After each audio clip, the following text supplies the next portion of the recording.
Join me as I dive into the crazy scenario of what would happen if every volcano on Earth erupted at the same time. Imagine waking up one morning to a sky that is no longer blue, but an eerie, thick shade of gray. The sun is barely visible through the dense ash clouds that have begun to spread across the globe. The air is filled with a deep rumbling sound, a low vibration that rattles windows and shakes the ground. This is the beginning of the most catastrophic event in Earth's history, the simultaneous eruption of every volcano on the planet. To understand the sheer scale of destruction, let's first look at how many volcanoes exist worldwide.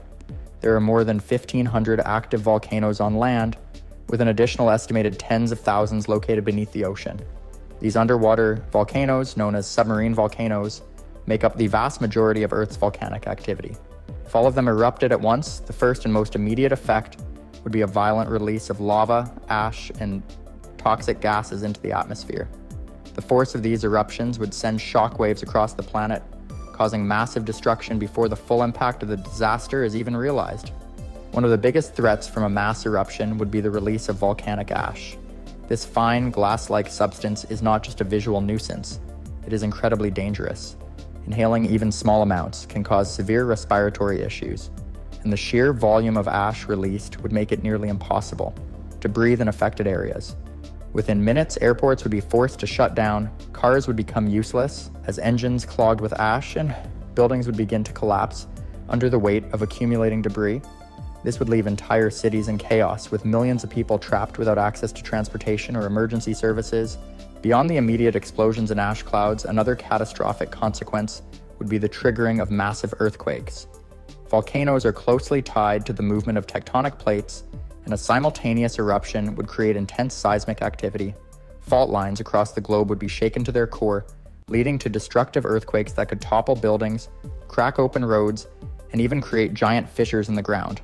Coastal regions would face an even greater threat as underwater, volcanic eruptions triggered enormous tsunamis. These towering walls of water would race toward shorelines at terrifying speeds, wiping out entire communities and leaving devastation in their wake. In addition to earthquakes and tsunamis, wildfires would break out across the globe as lava flows ignited forests and urban areas alike. The intense heat from the eruptions would cause temperatures to soar, making it nearly impossible to contain the spread of fires. This would add another layer of destruction as entire ecosystems burned and wildlife was forced to flee or perish in the flames. As terrifying as the immediate effects would be, the long-term consequences would be even worse. The sheer volume of gas and ash ejected into the atmosphere would block out sunlight, causing a phenomenon known as volcanic winter. With less sunlight reaching the Earth's surface, temperatures would begin to plummet. Crops would fail, leading to food shortages on an unimaginable scale. Without access to fresh produce, livestock would begin to die off, further straining the already collapsing food supply. Within weeks, famine would spread across the planet, making survival an even greater challenge. This is only the beginning of what would happen if every volcano on Earth erupted at once. The destruction would be swift and merciless, but the true test for humanity would come in the weeks and months that followed. As the planet struggled to recover, societies would be forced to adapt to a world that was no longer the same. In the next part, we'll dive deeper into the long-term environmental effects of this disaster and how it would shape the future of human civilization. Stay tuned as we continue exploring this mind-boggling scenario in the immediate aftermath of every volcano on Earth erupting at the same time. The planet would be plunged into chaos, but as the days turned into weeks, the long-term consequences would begin to unfold in ways that would reshape life as we know it. The sheer volume of ash, toxic gases, and debris ejected into the atmosphere would lead to devastating climate shifts, plunging Earth into what scientists call a volcanic winter. With sunlight struggling to break through the thick layers of volcanic ash covering the skies, global temperatures would start to drop rapidly. This effect, similar to what happened after the eruption of Mount Tambora in the early 19th century, would be magnified on an unimaginable scale. The cooling of the planet would disrupt seasonal weather patterns, throwing agriculture into complete disarray. Crops would fail across continents as photosynthesis slowed, leading to food shortages that would escalate into widespread famine. Livestock would struggle to survive as pastures became barren, and freshwater sources would become contaminated with sulfuric deposits from the relentless acid rain. The oceans would not be spared from the effects of this catastrophic event. The massive influx of volcanic material into the water would alter oceanic currents, disrupting marine ecosystems in ways that could cause the collapse of entire food chains. Coral reefs, already vulnerable to environmental stress, would be smothered by ash and toxic chemicals, leading to widespread die-offs. Acidification of the oceans would accelerate, affecting marine life from the smallest plankton to the largest predators. The air itself would become a threat to survival. Sulfur dioxide and carbon dioxide levels would soar, creating an atmosphere thick with poisonous gases.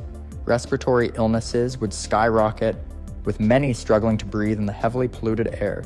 Those without access to proper filtration systems would suffer from severe lung conditions, and the lack of medical resources would make survival even more difficult. Cities, already overwhelmed by the destruction from the eruptions, would become ghost towns as people fled in search of cleaner air and safer conditions. Amidst the chaos, societies would struggle to maintain order. With power grids severely compromised and transportation systems in ruins, communication between nations would become almost impossible. Governments would be forced to ration resources, but the sheer scale of the disaster would make coordinated relief efforts nearly unmanageable. As food supplies dwindled and desperation set in, conflicts over basic necessities would erupt, leading to civil unrest and breakdowns in law and order. Beyond the immediate survival concerns, the long-term effects on the planet's ecosystems would be profound.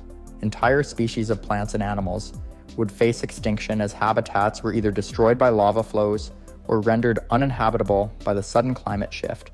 Forests would wither from a lack of sunlight, and the once green landscapes of Earth would turn into barren wastelands. Even if volcanic activity eventually subsided, the scars left behind would take centuries to heal. As the world entered the second month after the global eruptions, survival would depend on the ability to adapt to these new and brutal conditions. In the next part, we'll explore how humanity would try to endure in a world where the very air, water, and land have turned against them. As the second month passed and Earth continued to suffer the aftermath of every volcano erupting at once, humanity faced a brutal new reality. The volcanic winter had fully set in, and temperatures continued to plummet. With sunlight blocked by thick ash clouds, many regions experienced an early and intense winter, while others suffered from extreme storms triggered by the chaotic shifts in the atmosphere. What was once predictable seasonal weather had become erratic and deadly, with hurricanes, blizzards, and torrential rains sweeping across the planet. In major cities, survival had become nearly impossible.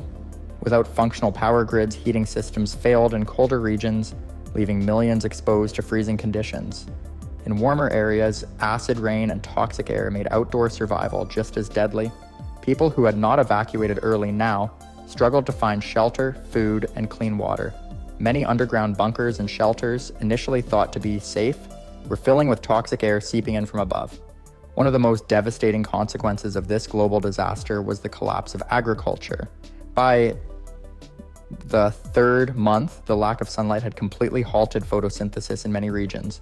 Crops withered and died, and soil, covered in volcanic ash, became too acidic to support new plant growth. The famine that had started shortly after the eruptions had now become a full-scale global food crisis. Nations with food reserves found themselves struggling to ration supplies, and black markets emerged as people desperately sought anything edible. Some turned to hunting wildlife, but animal populations had been just as affected by the environmental shift. Many species that couldn't adapt to the extreme conditions were already facing extinction. The oceans, which had already suffered from pollution and acidification, now became even more unstable. With sunlight unable to reach the water's surface, plankton, the foundation of the marine food chain, began to die off in alarming numbers. This led to the collapse of entire marine ecosystems. Fish populations dwindled, and coastal communities that depended on fishing for survival found themselves without a food source. Rising levels of toxic gases in the atmosphere also led to acid rain, further poisoning the water supply. Rivers and lakes became contaminated, making fresh water even scarcer than before. Societies had reached a breaking point. Governments that had managed to maintain some level of order in the first few weeks of the disaster were now overwhelmed.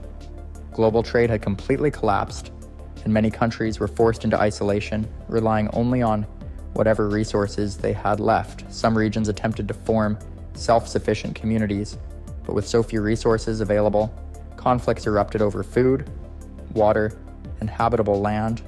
Wars once fought over political and territorial disputes were now fought over basic survival. as humanity struggled to hold on, scientists and engineers worked desperately to find solutions. Underground farming experiments were being conducted using artificial lighting, but scaling them up fast enough to feed the population was nearly impossible. Filtration systems were being developed to remove toxins from the air and water, but access was limited and most people had no way of getting to these resources. Some had even begun to speculate about long-term survival options beyond Earth. But with space programs crippled by the destruction of infrastructure, any hope of escaping the planet was nothing more than a distant dream. By the end of the first year, the world was a vastly different place from what it had been before the eruptions. Humanity had been pushed to the brink, and survival was no longer guaranteed. But what about the long-term future? Would Earth ever recover from this catastrophe? Or was this the beginning of the end? In the final part, we'll explore what happens in the years that follow, and whether there's any hope for rebuilding civilization. A full year had passed since every volcano on Earth erupted at the same time, and the world had become almost unrecognizable. The once thriving cities were now abandoned ruins, covered in layers of thick, volcanic ash. The air remained toxic in many regions, forcing survivors to stay underground or within sealed-off shelters. The few remaining governments had collapsed entirely, leaving behind only scattered groups of people, desperately trying to stay alive. Civilization as it once was had ceased to exist.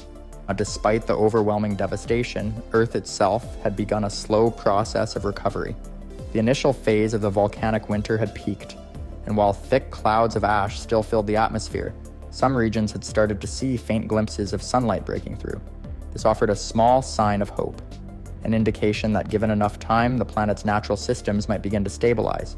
However, this recovery was not without its challenges. The climate had permanently changed.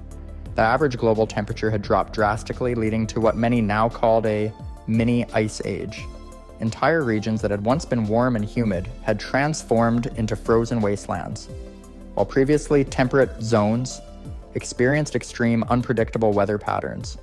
With ocean currents disrupted, hurricanes and superstorms had become more common and more destructive, reshaping coastlines and further eroding whatever remnants of civilization remained. The planet's ecosystems had also shifted dramatically. With so much plant life wiped out and marine ecosystems in collapse, many species had gone extinct. The animals that had survived were those that could adapt quickly. Scavengers, burrowing species, and deep-sea creatures. Some forests had managed to withstand the disaster, particularly those in isolated areas where ashfall had been lighter. But for the vast majority of the planet, nature was in a state of rebuilding, much like humanity. The biggest question that remained was whether humans could adapt to this new world.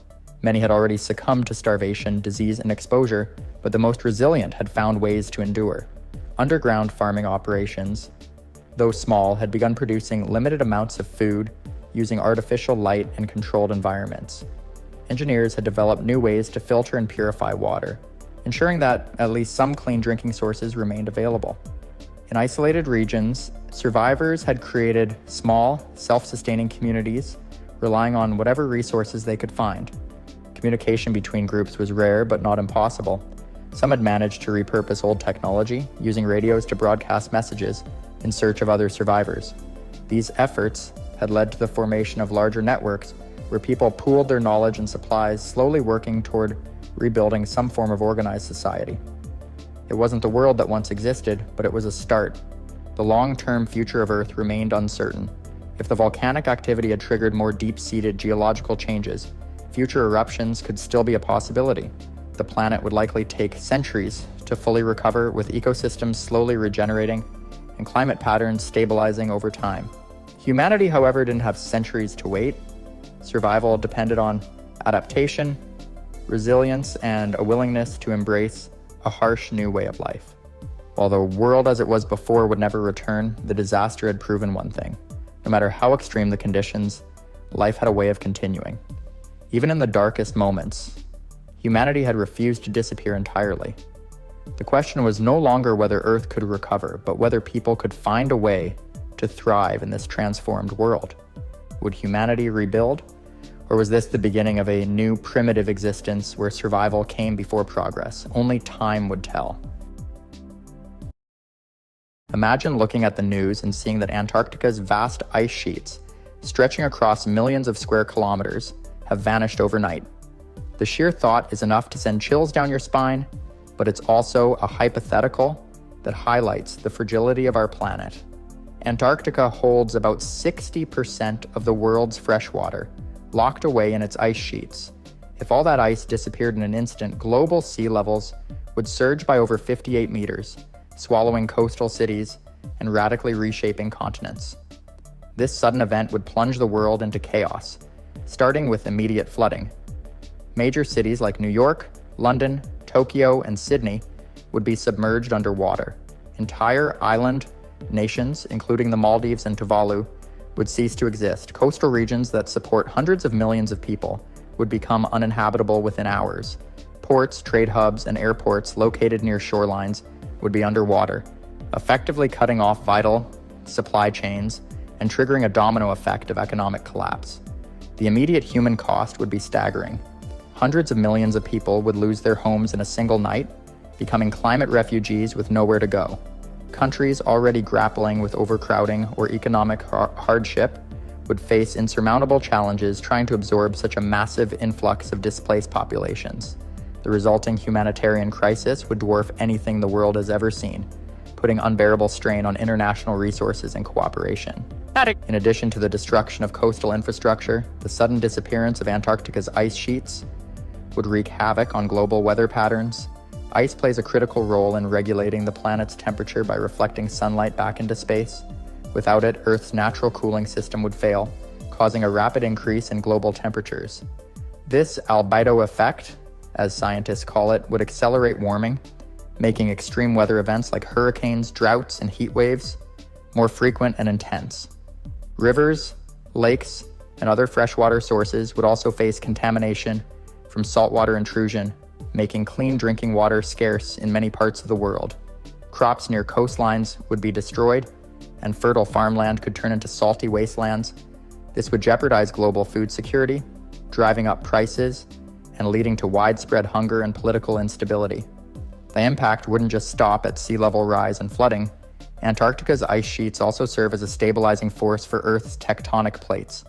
Their immense weight keeps the crust in balance. If that weight suddenly disappeared, it could trigger a cascade of seismic activity. Earthquakes and volcanic eruptions in regions near tectonic boundaries, such as the Pacific Ring of Fire, could become far more frequent, adding another layer of devastation to an already catastrophic scenario. The scale of destruction would be unimaginable, touching every aspect of life on Earth. This what-if may sound like science fiction, but it underscores the very real consequences of ignoring climate change. In the next part, we'll explore the forces driving ice loss in Antarctica and how close we are to tipping the scales toward this apocalyptic reality. While the idea of Antarctica's ice sheets vanishing overnight may seem impossible, the forces driving ice loss are already in motion. To understand the threat, we need to examine the complex interactions between rising global temperatures, shifting ocean currents, and the delicate balance that has kept Antarctica's ice stable for millions of years. This part of the story focuses on what's fueling this slow-motion crisis and why the situation is more urgent than it appears. At the heart of Antarctica's ice loss is climate change, driven by the release of greenhouse gases like carbon dioxide and methane into the atmosphere. Since the beginning of the Industrial Revolution in the late 1700s, human activity has increased these gases to levels not seen in over 800,000 years. As a result, global temperatures have risen by more than 1 degree Celsius since the late 19th century, with significant consequences for polar regions. Antarctica's vulnerability lies in its geography. The continent is surrounded by a vast ocean, and its ice sheets sit atop both land and water. Warmer air temperatures are melting ice from above, but the more dangerous threat comes from below. Ocean currents, altered by climate change, are bringing warmer water into contact with the base of Antarctica's ice shelves. These shelves act as barriers, holding back the massive ice sheets behind them. When they weaken or collapse, the ice sheets can flow into the ocean, raising sea levels. One of the most alarming examples is the Thwaites Glacier, often called the Doomsday Glacier. Located in West Antarctica, it's roughly the size of the state of Florida and holds enough ice to raise global sea levels by over 3 meters if it collapses. In recent decades, the glacier has been losing ice at an accelerating rate due to warm water melting its underside. Scientists estimate that its collapse could begin within the next few decades if current trends continue. Beyond individual glaciers, Antarctica's ice sheets are destabilized by a feedback loop. As ice melts, it reduces the reflective surface area that bounces sunlight back into space, a phenomenon known as the albedo effect. Darker ocean water absorbs more heat, causing further warming and more melting. This self-reinforcing cycle means that once significant melting begins, it becomes increasingly difficult to slow down or reverse. Another factor compounding the crisis is the breakdown of ocean circulation systems, particularly the Antarctic circumpolar current. This powerful flow of water around the continent acts as a buffer, isolating cold Antarctic waters from warmer currents. However, as ice melts and fresh water enters the ocean, it disrupts this delicate balance. Changes in salinity and temperature weaken the current, allowing warmer water to infiltrate and accelerate melting even further. The potential for runaway melting isn't just a distant possibility, it's already visible in some regions.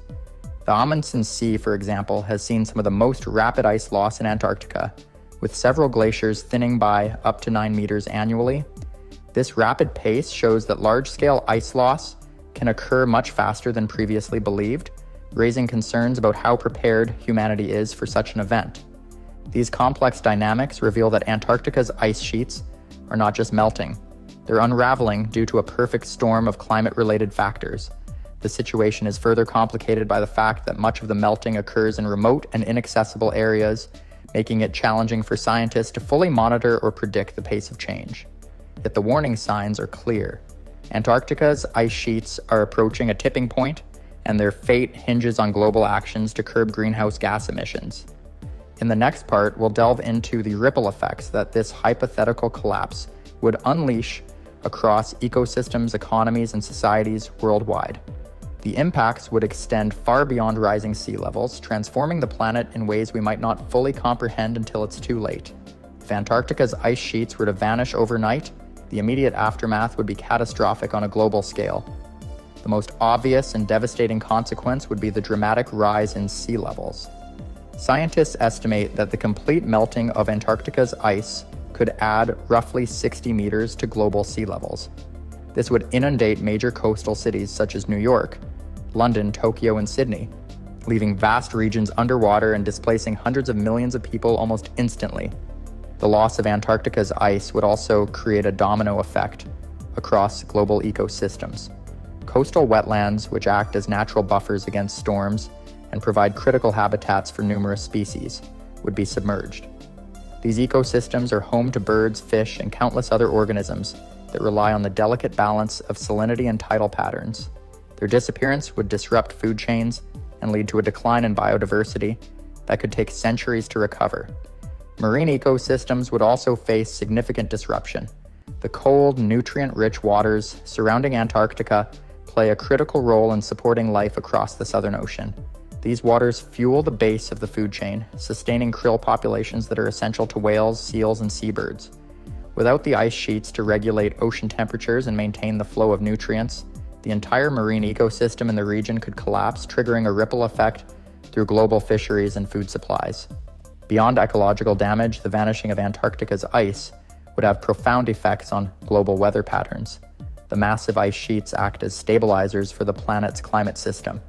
Their loss would disrupt atmospheric circulation, leading to more extreme and unpredictable weather events worldwide.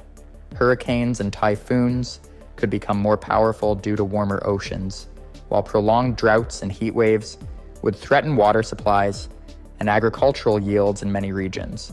The sudden addition of trillions of tons of fresh water to the oceans would also disrupt thermohaline circulation, a critical component of the Earth's climate system. This global conveyor belt of ocean currents distributes heat around the planet, moderating temperatures and driving weather systems. If disrupted, regions such as Europe could experience severe cooling despite overall global warming, while other areas like the tropics could become unbearably hot. Economically, the effects of such an event would be staggering. Coastal infrastructure worth trillions of dollars, including ports, power plants, and urban centers, would be lost. Insurance industries would collapse under the weight of unmanageable claims, and governments would struggle to rebuild or relocate entire cities. Global trade would grind to a halt as supply chains heavily reliant on coastal infrastructure are thrown into chaos. The humanitarian crisis would be unprecedented. Hundreds of millions of people living in low-lying areas, from Bangladesh to the Netherlands, would be forced to flee their homes. Refugee numbers would dwarf anything seen in history, straining resources and political systems worldwide. Competition for dwindling resources such as fresh water, arable land, and food could ignite conflicts, further destabilizing already vulnerable regions. Compounding these challenges is the potential release of ancient carbon stores currently trapped beneath Antarctica's ice. As the ice sheets vanish, vast amounts of frozen organic material could thaw and decompose, releasing methane and carbon dioxide into the atmosphere. This feedback loop would accelerate global warming, amplifying the crisis and making recovery even more difficult. The immediate and far-reaching consequences of this hypothetical event highlight how interconnected our planet's systems are.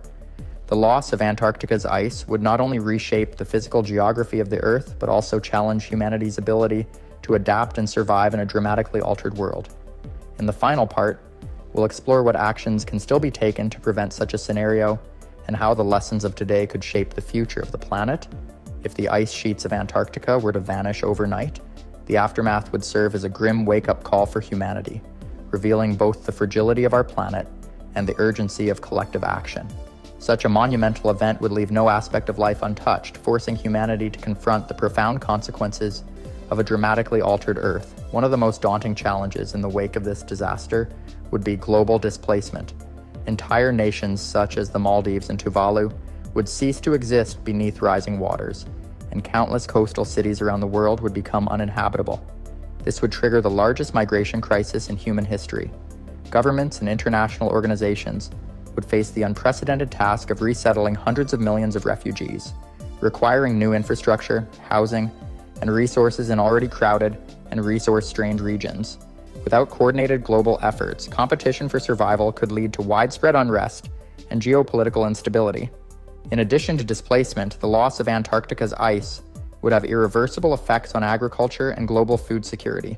Fertile farmland would be destroyed by saltwater intrusion as rising seas contaminate soil and freshwater sources. Coastal fisheries, already under pressure, would collapse due to ecosystem disruptions and changes in ocean temperature. Crops dependent on stable climates would struggle to adapt to extreme weather patterns, leading to food shortages and skyrocketing prices. Global hunger and malnutrition would become widespread, hitting vulnerable populations the hardest. The crisis would also lay bare the inequities in the world's ability to respond to such a catastrophe. Wealthier nations with more resources might adapt more easily by building seawalls, relocating infrastructure, and developing advanced technologies. However, poorer countries, often those contributing the least to global emissions, would bear the brunt of the devastation. Entire cultures, histories, and ways of life would be at risk of disappearing forever, highlighting the disproportionate burden carried by those least responsible for climate change.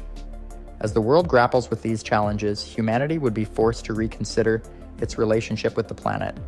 A crisis of this scale would likely accelerate scientific innovation and global collaboration as societies unite to find solutions.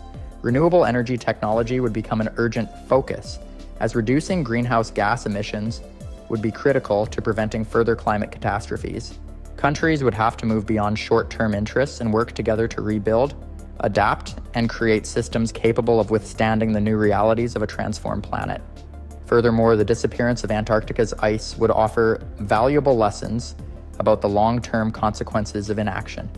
It would serve as an undeniable demonstration of how interconnected the planet's systems are and how deeply human activity impacts the natural world. This newfound awareness could inspire future generations to prioritize sustainability, conservation, and environmental stewardship in ways that have previously been neglected. The catastrophic loss of Antarctica's ice would also force a reckoning with humanity's role as caretakers of the Earth. It would demand a shift in mindset from exploiting resources for short-term gain to protecting the planet for future generations. The world would need to develop policies that prioritize resilience and equity, ensuring that no region or community is left behind in the effort to rebuild. In the end, this hypothetical scenario is a sobering reminder of what's at stake if we fail to act. Antarctica's ice sheets are not just a distant feature of the Earth. They are a cornerstone of the planet's stability. While the idea of them vanishing overnight is extreme, The ongoing and rapid loss of ice is a reality we must confront. By taking action now, humanity has the opportunity to mitigate the worst outcomes, protect vulnerable populations, and chart a course toward a more sustainable and equitable future. The choices we make today will shape the planet for generations to come, whether through renewable energy, conservation, or international collaboration. The steps we take can help ensure that the dire consequences of this scenario remain in the realm of what if rather than becoming our reality. Rogue planets. Just the name alone sounds unsettling. These mysterious worlds drift aimlessly through space, unbound to any star, moving in complete darkness. Unlike planets in our solar system that orbit the sun in predictable paths, rogue planets are wild, unpredictable, and potentially dangerous. But what would actually happen if one of these rogue planets collided with Earth? Is this just a sci-fi nightmare? Or could it really happen? Let's dive into this terrifying scenario and break it all down. First, let's talk about what a rogue planet actually is. Scientists believe rogue planets are planets that were once part of a solar system, but got ejected due to gravitational disturbances. Maybe a close encounter with a larger planet or a passing star knocked them loose. Without a star to keep them in orbit, these planets are left to drift endlessly through the cosmos. Some are smaller, like rocky Earth-sized planets, while others are gas giants, even bigger than Jupiter. The scary part? They're nearly invisible. Since they don't orbit a star, they don't reflect much light, making them incredibly difficult to detect. Now, could one of these rogue planets actually collide with Earth? The short answer: it's extremely unlikely, but not impossible. Space is massive, and Earth's orbit is a tiny target in the grand scale of the universe. But with potentially billions of rogue planets floating through the galaxy, the idea that one could eventually cross paths with our planet is still a possibility, no matter how small. So let's say, hypothetically, that a rogue planet is headed straight for us. How much time would we have to react? That depends on how fast it's moving and how soon we detect it. Since rogue planets don't emit their own light, they're nearly invisible until they get close. If a planet the size of Earth or larger were on a collision course with us, we might not even see it until it was only a few years or even months away. That wouldn't give humanity much time to prepare. Before impact, we'd start seeing some major warning signs. The gravitational pull of a rogue planet approaching Earth would start disrupting our own orbit. We might experience shifts in the tides, extreme weather changes, and even a slight alteration in the length of our days. If the rogue planet had its own moons, they could create additional gravitational disturbances, possibly affecting the orbits of other planets in our solar system as well. As it got closer, the night sky would change. What looked like just another star at first would grow into a massive looming object, bigger and bigger with each passing night. And then the real nightmare begins. Next, we'll dive into what happens the moment of impact, the sheer force of the collision, the explosion it would create, and the immediate destruction it would bring. The devastation would be unlike anything Earth has ever seen. The moment of impact would be unlike anything Earth has ever experienced. As the rogue planet closes in, the sky would be completely dominated by its massive form. It wouldn't be a slow collision. This thing would be moving at an unimaginable speed, likely tens of thousands of miles per hour. The sheer force of that much mass traveling so fast would release more energy than all the nuclear weapons on Earth combined. The impact itself would be an explosion on a planetary scale. If the rogue planet were similar in size to Earth, the force of the collision would likely crack the planet's crust open, sending molten rock and debris flying into space. A blinding fireball would engulf entire continents in seconds. Shockwaves would ripple through the atmosphere, flattening everything in their path. The impact zone itself wouldn't just be destroyed, it would be vaporized instantly. Mountains would be turned to dust, oceans would boil away, and anything even remotely close to ground zero wouldn't stand a chance. But the destruction wouldn't stop there. The force of the impact would send massive seismic waves racing through the Earth, causing earthquakes stronger than anything ever recorded. These quakes wouldn't just shake the ground, they would rip the planet's crust apart, creating massive fissures that could stretch for thousands of miles. Entire continents could shift, and some land masses might even sink into the ocean. Then come the tsunamis. If the rogue planet hit the ocean, the explosion would create waves so massive they would make even the biggest known tsunamis look tiny in comparison. These waves wouldn't just hit coastlines, they would travel inland for hundreds of miles, wiping out entire cities and reshaping the geography of the planet. Even landlocked regions wouldn't be safe, as floods and rising sea levels would follow. In the atmosphere, things wouldn't be any better. The collision would send trillions of tons of rock and debris hurtling into the sky, blocking out the sun and creating a choking, thick cloud of dust that would plunge the planet into darkness. The heat from the impact would ignite global firestorms, burning forests, cities, and anything else that could catch fire. The world would turn into a smoldering, ash-covered wasteland in a matter of hours. And then, the long-term effects would begin. As we move on, we'll explore what happens after the initial destruction, the devastating climate changes, the collapse of ecosystems, and the grim reality of what life, if any, could survive in the aftermath. After the initial chaos of the impact, Earth would begin to experience one of the harshest climates imaginable. The atmosphere, now filled with debris, would block out sunlight for months, even years. The planet would plunge into a prolonged darkness, triggering what's known as an impact winter. Without sunlight, temperatures would plummet worldwide. In many areas, the freezing temperatures would make it impossible for life to survive. The cold would be extreme, with some regions dropping well below freezing, even in the summer months. The Earth's climate would be thrown into complete disarray. Plants, which rely on sunlight for photosynthesis, would die off, crops would fail, and the already unstable ecosystems would collapse. Animals that depend on plant life for food would starve, and herbivores would quickly follow suit. Carnivores would face similar fates as their food sources would dwindle. This massive loss of life would disrupt the food chain entirely. Some species might be able to adapt in the short term, but many others would be wiped out. The Earth's biodiversity could shrink drastically, and ecosystems could take millions of years to recover, if they ever do. The air, already thick with ash and dust, would become toxic as chemicals from the impact seep into the atmosphere. The lack of sunlight would halt the process of photosynthesis, which would lead to a shortage of oxygen. Plants are a key source of oxygen on Earth, so without them, the planet's oxygen levels would drop dramatically, further endangering life. The absence of a stable atmosphere and the presence of these toxic gases could create a hostile environment for any remaining organisms. In addition to this, the Earth's magnetic field might be severely disrupted. The impact could shift the planet's axis, potentially causing erratic weather patterns, extreme seasonal shifts, and even making certain regions of the planet uninhabitable. A change in the tilt of the planet could also affect the day-night cycle, possibly making days much longer or shorter, adding to the already unstable conditions. The most terrifying aspect of this scenario is that these changes wouldn't be temporary.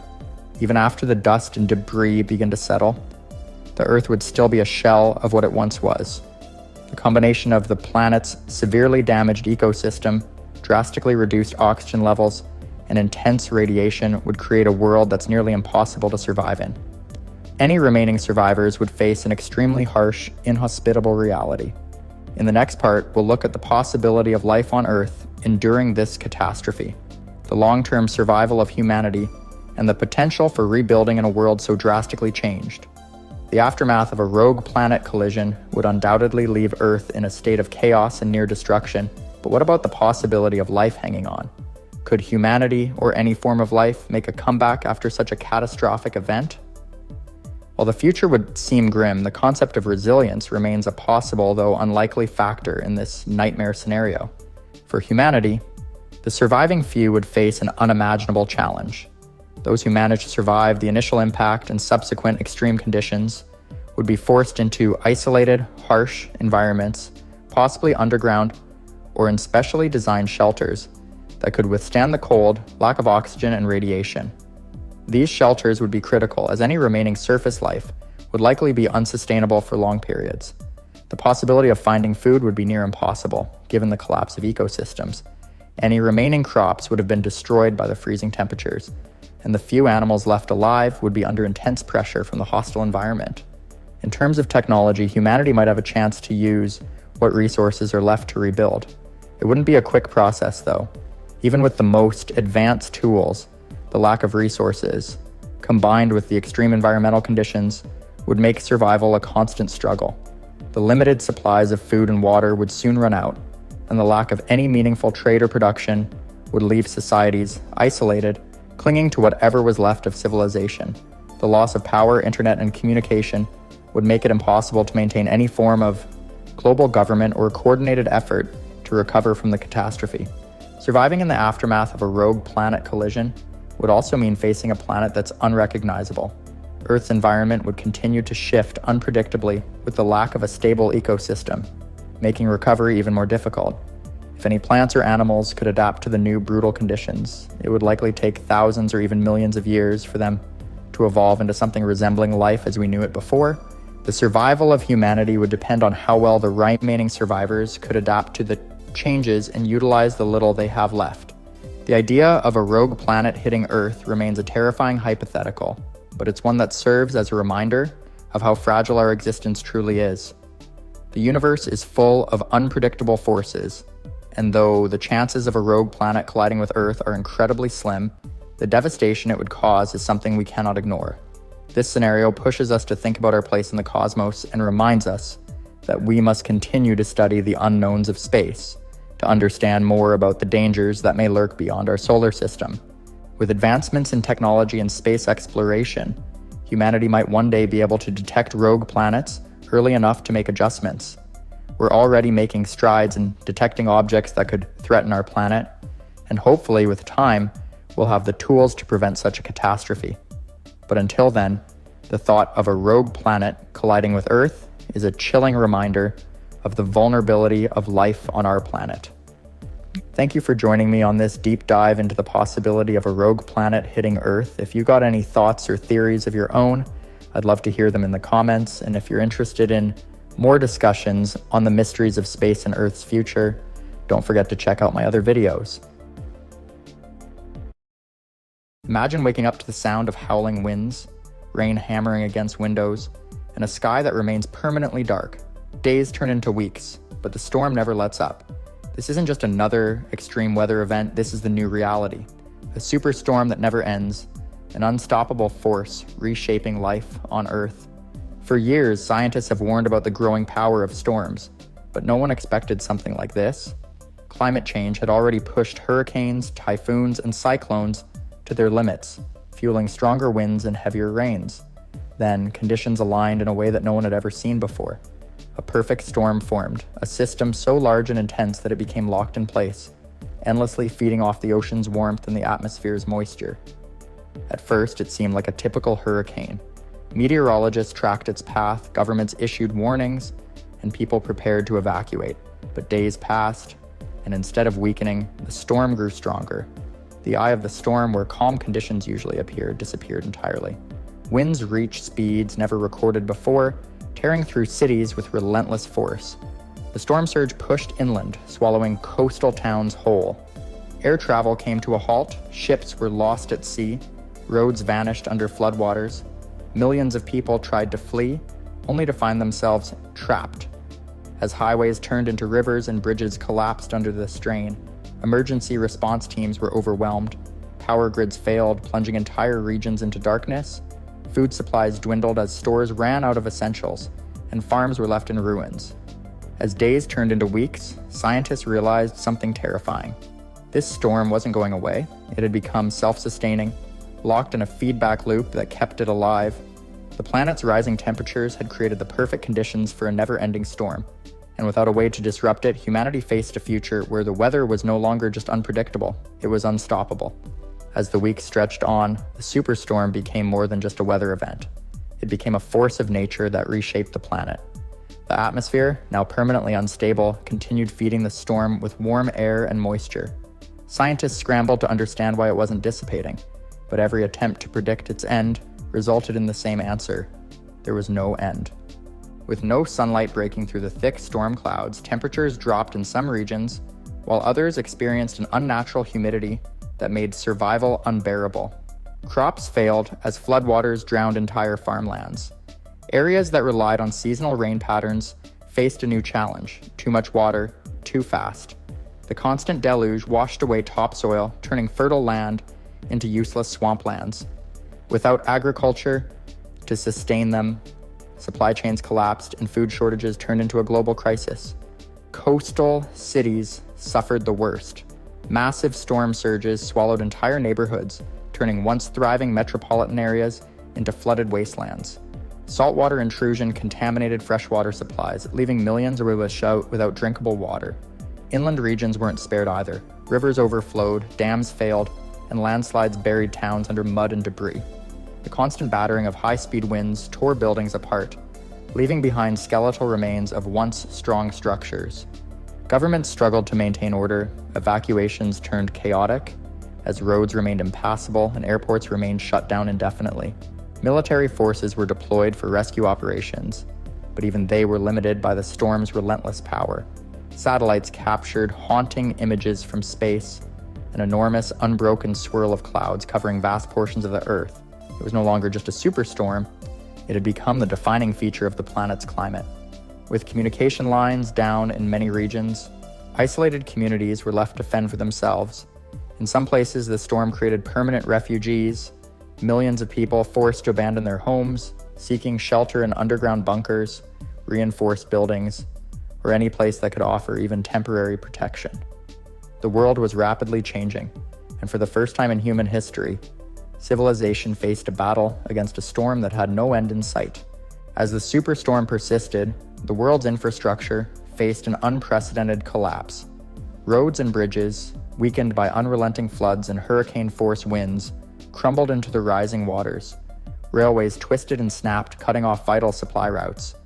Airports, once hubs of global travel and trade, became abandoned ruins buried under debris. Without functional transportation networks, delivering emergency aid to affected regions became nearly impossible.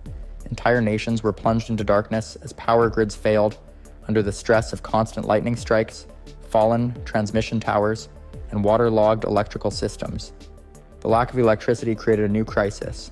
Hospitals, unable to sustain their operations, ran out of backup power. Life-saving machines shut down, and critical medications spoiled without refrigeration.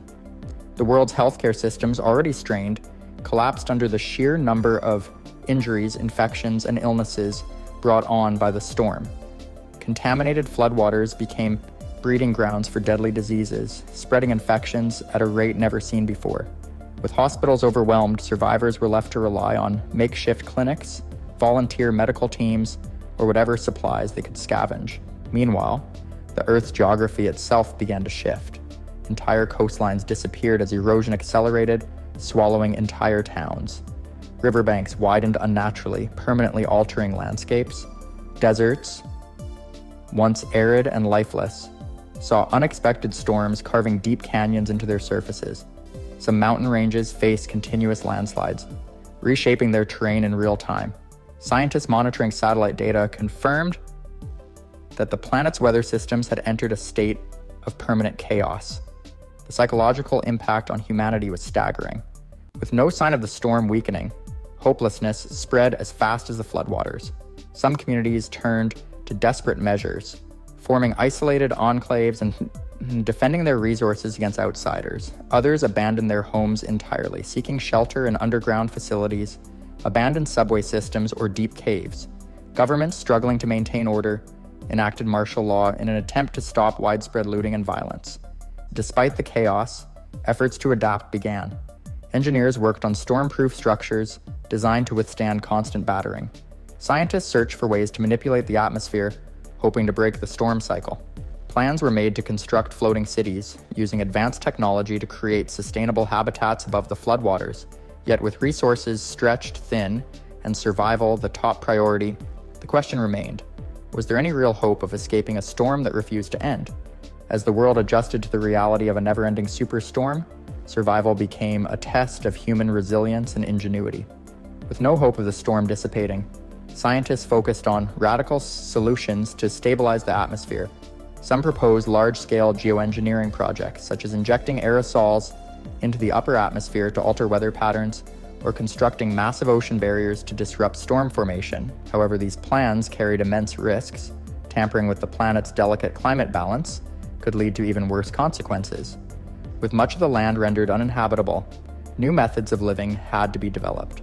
Some of the wealthiest nations and corporations invested in constructing self-sustaining floating cities. Designed to ride out the endless waves, these structures, built from advanced materials, housed entire communities, complete with hydroponic farms, desalination plants, and wind-powered energy sources. Those who couldn't access such technology sought refuge underground, carving out survival bunkers beneath mountains, inside abandoned mines, or in deep cave networks where the wind and rain couldn't reach. The Superstorm had reshaped human civilization. Entire countries were abandoned, their once thriving populations either drowned, displaced, or forced to migrate. Old political boundaries became meaningless, replaced by scattered survival zones. Some nations, desperate to maintain order, became authoritarian regimes, controlling dwindling resources with an iron grip. Others collapsed entirely, leaving behind lawless wastelands where only the strongest survived. Amidst the chaos, a small but determined group of researchers continued to search for answers. Studying atmospheric data from the few remaining satellites, they noticed unusual patterns forming in the storm's structure. Some theorized that the extreme climate shifts had created a self-sustaining weather system, one that could only be disrupted by a dramatic environmental shift, perhaps the eruption of a massive volcano or a planetary cooling event. However, triggering such an event deliberately was dangerous and unpredictable. Despite the odds, humanity refused to give up. Survival became the only goal, and people adapted in ways once thought impossible. The world as it had been was gone, reshaped by the storm's wrath. Cities lay submerged, landscapes permanently altered, and the future remained uncertain. Yet as long as there were people willing to fight for survival, there was still hope, even in a world where the storm never ended.